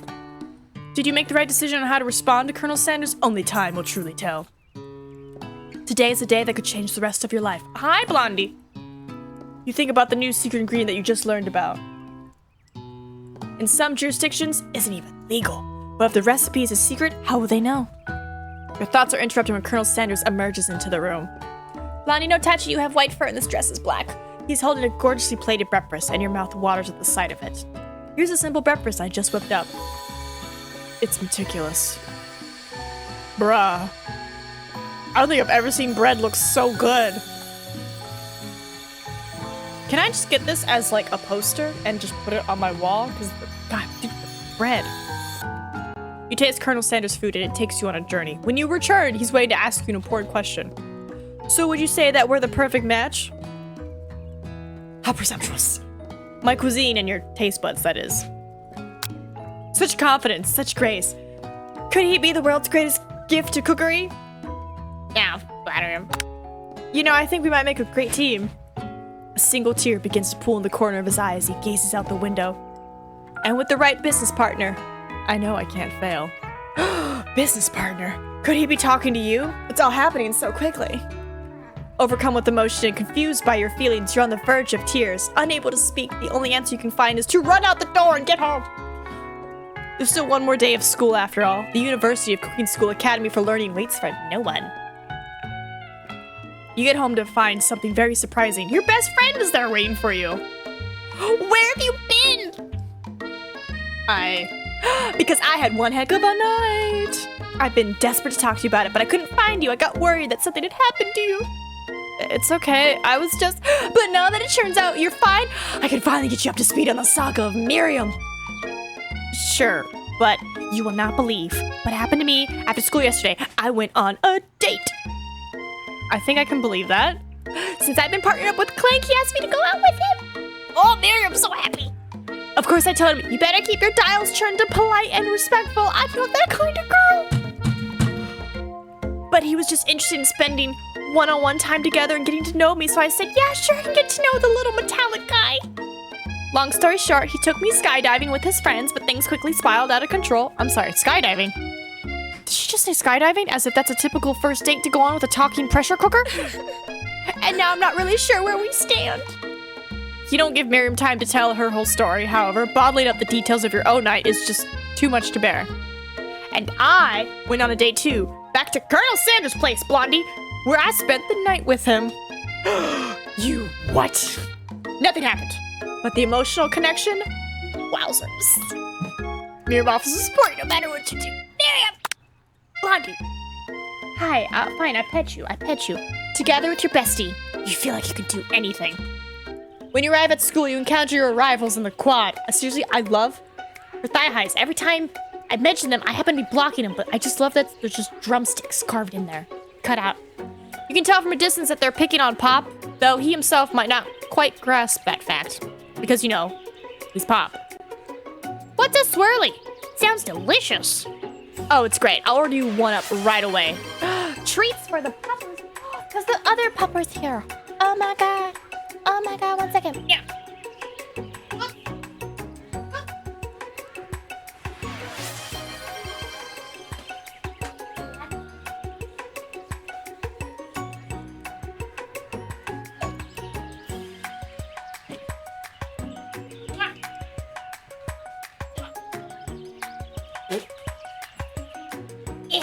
Treats and kisses. I have my swirly with Sprinkles, please. Sprinkles is a dog and a treat. You can get your swirly dip too. Why don't you pick on someone your own size? Because I'm literally the biggest person at this school? There is that horse that Colonel Sanders rides to school, but who would dare pick on such a gentle and beautiful creature? You've got some nerve, Meep, suggesting I pick on a defenseless horse. Now you're twisting my words and I won't have it. You clench your fists, but the injury from yesterday's mixer accident makes you wince with pain. Doesn't look like you can go on cooking like that. Might as well just give up. I'll never give up. Ever. Colonel Sanders arrives just as it appears things are too close to boiling over. A naturally intuitive person, he senses that something has been going on. Is everyone excited for the final day of school? Meep, how's that hand feeling? I'm sure you'll be back in fighting form by this afternoon. Aren't you concerned about my hands, Colonel? Yesterday I almost broke a nail winning so hard. Technically, I don't believe a winner was decided, but your presentation was quite impressive. What is he doing complimenting her? But what about the flavor of my delicate, warm, gooey chocolate sauce? Oh god, his face. It was clear that you're passionate about how your food is received. That's a lot of words to say it was bland. Excuse me, Meep. I am more than capable enough to speak for myself. Meep, don't fall for him. Red flags. Maybe you could tell me more of your thoughts as we walk to class, Colonel. I'm always interested in discussing the fine art of fine foods. See you inside, Meep. Annoyed by Colonel Sanders' inability to see Ashley for who she really is, you walk across the quad to get some distance. In an attempt to distract yourself from how slighted you feel by that interaction with Ashley, you take out the spell book you recovered yesterday and start flipping through the pages. Whoa, what's that book? It looks like bad news. It's just something I found lying around. It would appear to be some sort of grimoire, but I don't really believe in that magic stuff. A grimoire? Like a book of spells? I don't know, who would spend so much time decorating a magic book if it wasn't really powerful? I can think of one surefire way to find out. You open to a page covered with arcane warnings. Cast only in case of extreme emergency. It says around the edges of the page. I could use the spell here. Here that says it will erase anyone I choose from all of my memories. If I scrub out Colonel Sanders, it would probably help me focus better on the upcoming final exam. That is way drastic. Couldn't you do something like anything else? Not rooted in dark magic? Maybe tie a string around your finger? Okay, fine, it is drastic, but desperate times call for desperate measures. You've got a memory erasing spell sitting in front of you, and a pretty good excuse to try it out.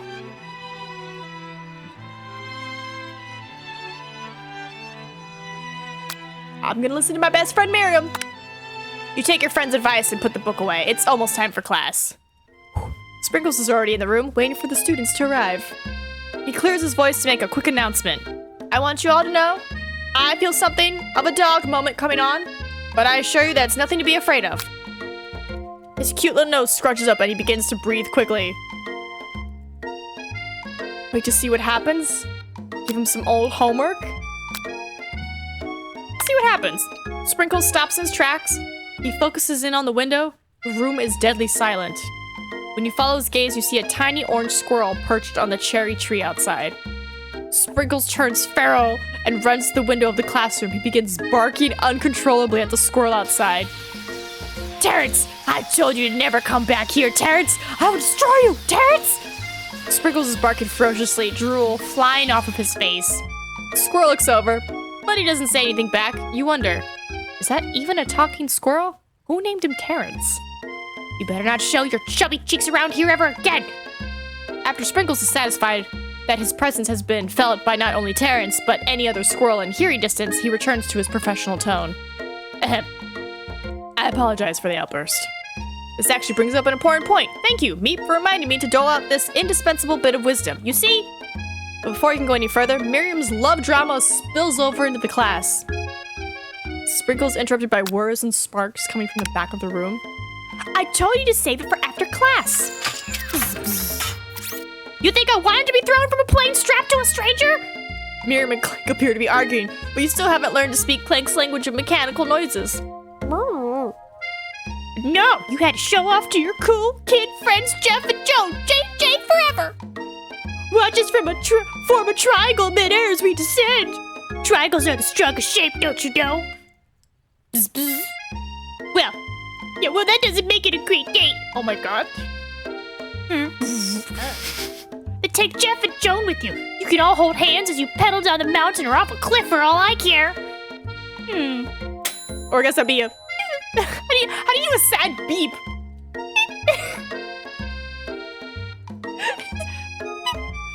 Oh, there you go, like really quiet, just... Clank begins to shudder. Steam pours out of the gaps in his panels, and then a loud ding stops him in his tracks.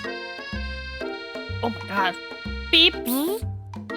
No amount of seasoning is gonna make me want to eat that, Clank. Clank burps out a completely deep-fried sneaker, considering that he himself has wheels, not feet. It's not entirely clear where it came from. In terms of deep-fried footwear, I guess it looks okay. Clank slowly rolls out of the room to be alone with his shoe. Everyone tries to pretend like they didn't see that entire thing go down. Nothing like a loud, public breakup to cast a pall over the final day of school. Well, that was unfortunate. But we mustn't be distracted from what lies ahead. The final competition showdown challenge exam trademark. I'm still working on that title, but I think you get it. Test time approaches. See you all in the arena. But before you can think about your upcoming competition, there's a very beautiful soul nearby in need of a pep talk. Hey, Miriam. Are you okay? Okay. I'm so mad I could smash a tiny mug, spilling several droplets of hot cocoa all over the floor. How could he embarrass me in class like that in front of everyone? Her tiny cocoa is a delicious treasure, so you know that this breakup is no joke, even if the source of her frustration is a silly boy. I know that you know this, but I'm gonna say it out loud. You don't need anyone. Me and you, we're gonna cruise through this final test and hit the carpool lane to Success City. Oh my god, that is a great line for our bestie. Miriam brightens up, imagining the wind rushing through her short bangs, but she hesitates to embrace the feeling all the way. You're not gonna saddle up on Colonel Sanders' stallion to ride off into the sunset without me? Of course not. Well, maybe. Sorta. But I'm sure there's a pony out there with your name on it, and a ranch big enough for both of us and whoever else we want to bring along. If it's not Pop or Clank or anyone else you meet today, tomorrow, or this whole year, so what? You're a special person who shouldn't settle for the first someone to show a little interest anyhow. Oh my god. I can't even send you food. They shut down Stream Treat until the 2nd. Wow. I'm glad I ordered us some food then. Damn. No worries. But thank you for offering. Miriam gives you a big hug. Wipes the tears from her cheeks. I should really review my menu for today. I'm gonna make a very special soup. I bet that Professor Dog is gonna love it up. While you were pep talking Miriam, you completely missed lunch, but that's okay, because you had a better idea of how to spend the time before your exam. You've decided to head to the arena early to practice a dish. This is it. The location of your final challenge. A test of will, a test of courage, a test of talent. And a chance to beat the pants off of Van, the supposed man, and his evil counterpart, Ashley. As planned, you begin to run through a quick test of a recipe you've been working on, Meep's famous chicken pot pie. After practicing for months, making this dish comes second nature to you, and you're able to quickly get a fresh pot pie in the oven. But as soon as you do, your cram session is interrupted by Colonel Sanders. Don't talk to me. You are mean. Meep, what are you doing here? There's still time before the final exam. Oh, just taking it all in. I'm big into visualizing success. I'm looking at my station and picturing victory. The pot pie has begun to bake, and the smell is slowly filling the space around you. Visualizing, huh? That's too bad. I was hoping you were here cooking something delicious. You usually happily share your food with anyone who's hungry, but the last time you let Colonel Sanders get in your head, it cost you a cook-off. You decide that it's time to put your cooking above your romantic desires, but that decision gets hard to stick to when the oven timer goes off behind you. Fess up. Ignore it. I'm ignoring it. Did you hear that? Hear what? I distinctly heard a bell chime. Somebody must be training Sprinkles to do a trick. I bet his mouth is watering. Strange, I was gonna say that my mouth was watering. Alas, I'll have to look somewhere else for something tasty to put in it. Smoke begins billowing out of the oven, filling the arena around you. Yep, I guess he will. I'll leave you to it then. Happy visualizing. A disappointed Colonel Sanders leaves the arena. When the coast is clear, you finally open the oven to find your practice pot pie has been reduced to ash. Smells like lunch! Beat it, Pop! There's no time left. The final showdown's about to begin. Sprinkles lays down the ground rules. There are no rules, that is, except to cook with everything you've got! You step up for the cook-off of a lifetime. You decide that mac and cheese plus the pot pie you've been practicing are just the dishes they'll push you over to the edge of victory. Meanwhile, both Van and Ashley are preparing wildly elaborate dishes per their usual over-the-top selves. Miriam has her giant magnifying glass and several sets of tweezers. She's definitely prepared to go big, going small. Colonel Sanders seems to be harnessing his 11 herbs and spices, but he's trying to find a way to improve on something perfect. His original recipe, fried chicken. I love it. The intensity in this room starts at a full 10 out of 10 with a frenzy of action. Everyone is calling out really cool special cooking moves as they prepare their food. Wow, this is getting serious. Colonel Sanders batters his chicken as it levitates through the air. Egg wash? Egg wash! Miriam fiercely injects ingredients into an itty-bitty pot of broth. Best friend, Baster Blaster! Best friend, Baster Blaster?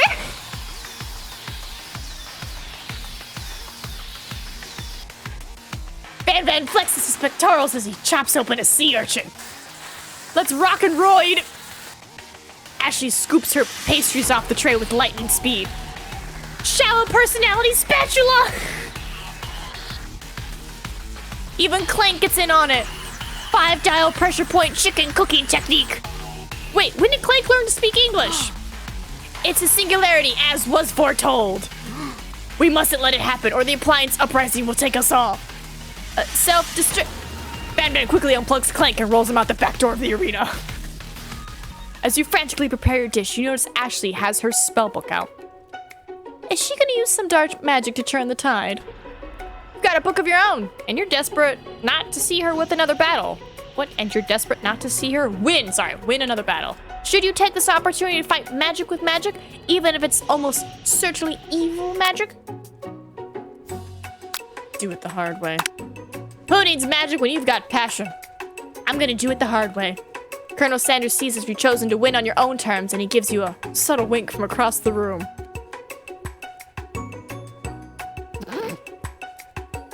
I believe in you, Meep. Get away from me. Miriam notices too. And I've always believed in you, Meep, since we were little kids, because I'm your best friend forever. Your turn to notice that Miriam is at your station cheering for you. Miriam, what about your dish? If you're here cheering, who's cooking? Tiny food. Short cook time. I'm actually already done, so I thought I'd help you. Oh my god. Oh, that's sweet, but Miriam tosses a handful of spices directly into your boiling noodles. It's the secret ingredient. However, she doesn't know that you lied and the ingredient was made up. And where in the world did she get Eye of Newt from? The boiling pot explodes, sending Miriam flying backwards. The watery noodles begin to swirl in the air, bubbling up into a dark cloud that thickens and congeals before your very eyes. It is I, Steve the Spork Monster. Steve? Wait, what happened to Borko? You're not here to battle me, are you? We Spork Monsters are many. I think Borko had the day off, but you have conjured Steve, and I hate to battle, so I'd say you're doing pretty all right. Oh, hey, you're in the middle of a cooking competition. I love this stuff. It's better than TV. You crazy kids and your culinary skills really impress me. Mind if I hang out? I'm sorry, Steve, but I'm kind of in the middle of something. Do you mind? Steve, the Spork Monster, notices that you got the grimoire stashed beneath your cooking station. I see what you're up to. Crisscrossed some magical items and accidentally summoned me, huh? Yeah, you guessed it. Sorta. If you're here, would you mind tossing some fresh noodles in a pot of salted water? I'd love to. I've always wanted to be a top chef, actually. You know, when I was just a little spork pup back in the old country. You can feel Spork Monster winding up to tell a very long and involved story. You don't know exactly where they came from, but it seems like it was probably lonely there. Actually, you know what? Maybe you should watch from the stands. I really need to focus on this competition. I understand. It's kind of like that time in monster school that I'd fallen asleep during scare tactics class, and when I woke up, you toss a serious stare at Steve, and he takes the hint. Like, never mind. I'll tell you later. Good luck. Having suffered this huge setback, you don't know how you could ever win. You summon extra power from deep within yourself. Give up and drop out of school. Ah! I can do this. I have what it takes. I came here to win. Your hair turns mac and cheese orange as culinary energy flows through your body. My heart is pure. My hands are steady. My taste buds have been preparing their entire lives for... Wow, that's a lot of streams, Diggins. You must be watching all kinds of awesome people. Yes, Meep, you are the chosen one. You will avenge me. The powers you've been summoning immediately fades back out. You interrupted my inspiring monologue. Sorry. My heart is pure, my hands are steady, my taste buds have been preparing their entire lives for this moment. I will show the world my cookery. You begin to levitate off the ground. Energy courses through your body. Oh no! Well, I hope Beeps feels better. You know that within this power you can do anything. Except turn back time, which would be super useful because while you were powering up, your chicken pot pie overcooked in the oven and can't be served. But don't worry, dear Meep. You may have suffered some setbacks, but all is not lost. Impressed with your fortitude, Colonel Sanders decides that you have earned his support. I've been watching you today, and I must say, I'm truly impressed. You've been thinking on your feet and rolling with the punches. He steps up to your station and stands right beside you. I'm here to help. All you've managed to make is mac and cheese, and time is almost up, so you're gonna need it. But Colonel Sanders, what about the test? What will happen to you? What about the rules? There are no rules. Following the rules has never been my thing. I follow my heart. What a guy. Colonel Sanders unfolds a delicate white towel to reveal the most delicious fried chicken tenders you've ever laid your eyes on. And besides, sometimes unexpected combinations can have surprising effects that surpass their individual efforts. Are you suggesting if we combine forces, we can form the perfect food union? Time's up, students! With time expired to the moment everyone has been waiting for. You must now prepare to present your dishes. A handful of students stand tall, but the class seems incomplete. It seems that we're missing some students. Pop? Clank? From off screen, you hear a pure and innocent giggle that can only come from one student. Hee I'm flying! It sounds like it's coming from that broom closet over there. Miriam, would you mind? Inside the closet, you see Pop hanging on a broom hook by the elastic of his underpants. Pop, get down from there right now. Let me guess, did Van Van have something to do with this? When someone asks for a wedgie, who am I to refuse? I thought a wedgie was a salad. It looks like Papa's eliminated from the challenge, seeing how he didn't cook. I can't feel my legs. May I be excused? Sure. You kids and your pranks. I must say, it's not the worst prank in UCS Owl history, but it's not exactly yearbook material. Wait a second. Pranks. Clank! Where did that pressure cooker roll off to? You wait to hear a signature whir, beep, or other omnitopia, but there's none. Somehow he must have gotten unplugged. Somehow he must have gotten unplugged. Okay, gotta remove that got. I guess we'll have to figure that out later. That leaves only 4 remaining students. Please collect your final projects. Yes, it has been a long semester. Wow, 3 whole days long. Whew. But after days of hard work, the time has come for me to eat. Miriam, please step forward. Now describe your dish. I've made tender udon noodles and savory soup. Oh my god, it looks so good. Oh, I want to eat it. My word, it's so delicate. Is that a teeny tiny Nanatomaki I spy afloat in this itsy bitsy bowl? Yes, chef. Please call me Sprinkles. Chef is my father's name. Yes, Sprinkles. And some green tea made from baby tea leaves that I picked myself. Sprinkles carefully sniffed the dish before opening his mouth and let it just the tip of his pink dog tongue dip into the bowl. Sublime. Would anyone like a taste? Oh, come on, I'm not one of those dogs who doesn't floss. I even have a really cute electric toothbrush for dogs. Fine, I'll enjoy it all by myself. And in a flash, the entire meal has been devoured. Not that it took much, it was less than a thimble's worth of soup. A+. Rarely do I taste a dish with as much love poured into as yours. Miriam is overjoyed. She gives you a huge hug. Thank you, Meep, for helping me to believe in myself. Van Van, you're up. Now, describe your dish. I made uni over smooth egg custard in an axe-hewn urchin shell topped with caviar. That looks good, too. Did you skewer one of our urchin with spines from a second, different colored type of urchin? Yes, Sprinkles. A bit much, don't you think? That's exactly why I did it. A bit much is kind of my brand. Doesn't it look cool? Sprinkles leans in to sniff the uni, but he can't get his nose close on account of all the spikes. He begins to paw at it erratically, causing the custard to slosh around. Woof woof! Please be gentle with my cuisine. Grr. Finally, Sprinkles goes all in. Tongue first, but he can't get past all the needles. He reels back as his tongue is poked and prodded.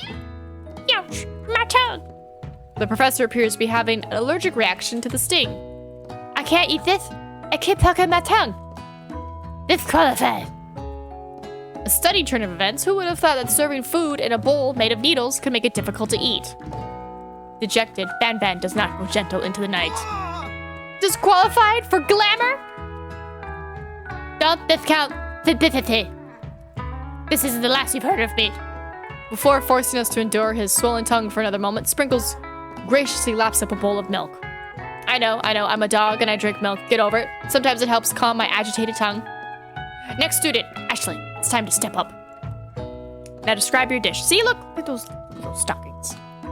I made orange blossom Turkish delight in a light rosewater syrup topped with French margarine connected by sugar glass. Oh my god, it looks delicious. That actually doesn't sound too bad. Indeed, it's quite delightful. However, I'd ask that you please refrain from eating it or attempting to taste it in any way. It's very fragile and meant to be a display piece. Don't eat the food at a cooking school? Got toast in your ears or something, Meep? I told you, it's a display piece. Actually, I must say, it is beautiful. However, this is a cooking competition. at a cooking school. Yeah, which is why I cooked it and did an extremely good job cooking it too. I didn't realize that we were having an eating exam. If I wanted to be judged on eating, I'd go to the College of Eating School for the Hungry. I suppose you could smell it if you absolutely insisted. But don't breathe too hard. You might disrupt the sugar spiral. If the food cannot be eaten, it cannot be judged. You are disqualified. Rage overtakes Ashley and she finally cannot keep her two-faced routine up. You wouldn't know high-end cuisine if it cooked you.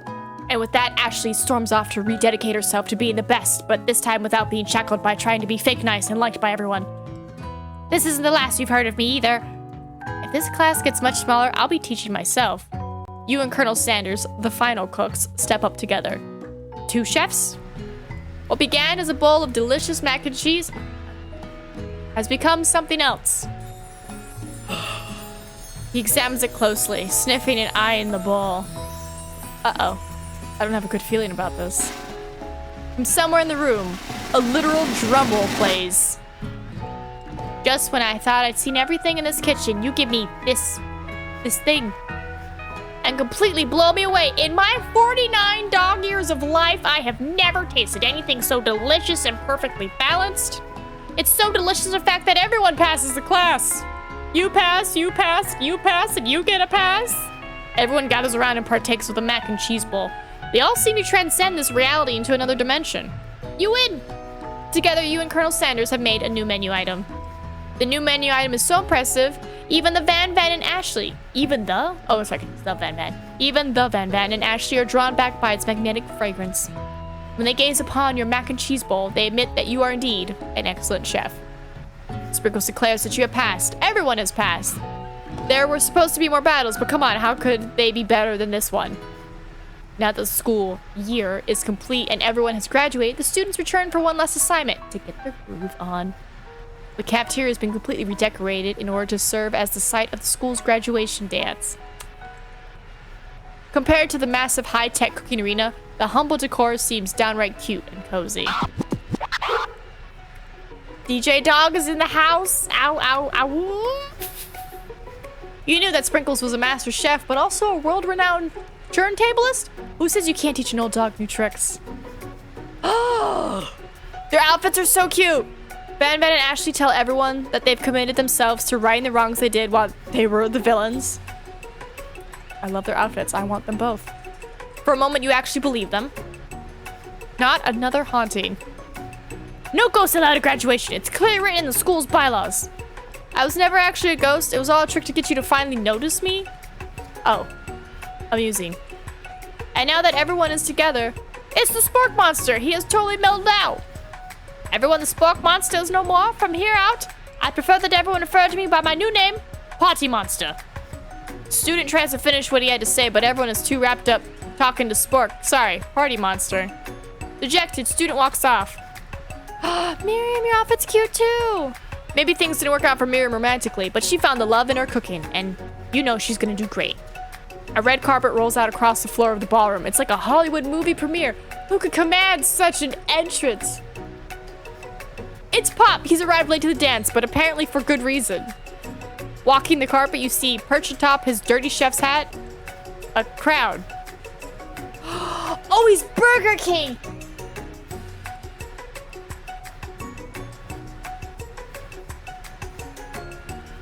Welcome back, Pop. I know you weren't able to complete the final exam and accept your diploma, so we had it mailed directly to your father. We figured it was the least we could do for the school's dean. Oh, now I get it. And we get a new wing on the school, not to mention the honor of educating the son of the chancellor of such and such. The music of the dance is interrupted by the sound of sparkling electrical hissing. It's Clank, who has arrived late to the dance. Now that I've graduated, I can reveal my truth. Whoa, he's still doing the talking thing. I am Clank, and I'm not of this earth. I'm actually from a faraway planet in another dimension. What? What? I actually feel like I knew this the whole time. Now that I have learned the ways of your kind, I must return. Miriam, will you come with me? I don't know what to say. Besides, no, obviously. I have just begun to learn who I really am. This isn't the time for me to devote my life to figuring out who you are, Clank. You're blown away by Miriam's maturity. It's pretty clear she's managed to surpass you in that regard. I understand. Kind of. Humans are weird. A portal opens up and Clank disappears through it. Finally, Colonel Sanders arrives. Howdy, classmates. Oh my god, he looks great in a normal outfit, too. Just like the first day you met him, he's come prepared to feed the entire class. However, it's not enough to just give them a bucket of chicken. This time, it's a full meal. I didn't get to be the most famous chicken man in the history of chicken and man by not reminding people to go out and buy my chicken. The end? Question mark?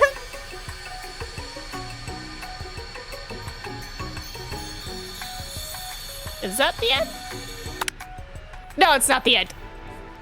As everyone feasts on their delicious chicken dinner, Colonel Sanders finds you sitting at the edge of the dance floor. Meep, what are you doing sitting all alone? Oh, you know, just waiting for the right person to ask me to dance. I wonder, might you tell me? What are the qualities that you'd expect to find in such a lucky person? Off the top of my head, I don't know. Spicy musk? A tidy goatee, and a degree from the University of Cooking School Academy for Learning, just to name a few. It truly is my lucky day. Would you dance with me? Yes, I'd love to. As you glide across the dance floor hand in hand with Colonel Sanders, the future stretches out in front of you. And once my 100th franchise is up and running, I'll be ready to take a day off, and I'll be glad to spend it together with you, Meep. How sweet. We'll work together and play together. Colonel Sanders stops dead in his tracks. Work together? Well, I think this is something I'll just need to do by myself. But who will help you run your restaurants? I don't believe I need help. Besides, based on your time at school here, do you really think running restaurants is the best path forward? Could it be you found a love connection, but failed to earn Colonel Sanders' respect as a chef? Can you live with only half of him? Will you be able to endure sharing him with his other love, the life of an entrepreneur? I suppose I can enroll at pastry school. Oh my dear Meep, I'm sure that you'll find your place eventually. And along the way, you'll have me by your side. The end. It's kind of like a backhanded, compliment.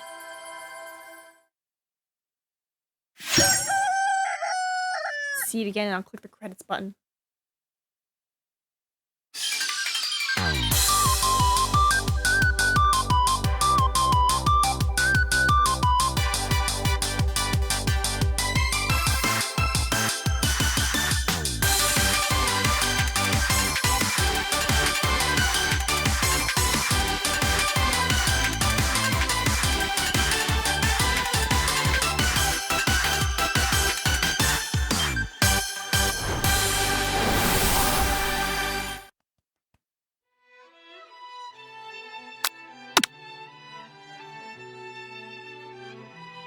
Here we go. These are the people who made this wonderful game. Oh my god. It's good. It's a good game. Good game. Yeah, you're right. It does take about 2 hours. Alright. I'm gonna stuff my face, because this food is delicious because it's crab fried rice. But, give me a little bit. We will be playing some Redfall in a moment. 1 second.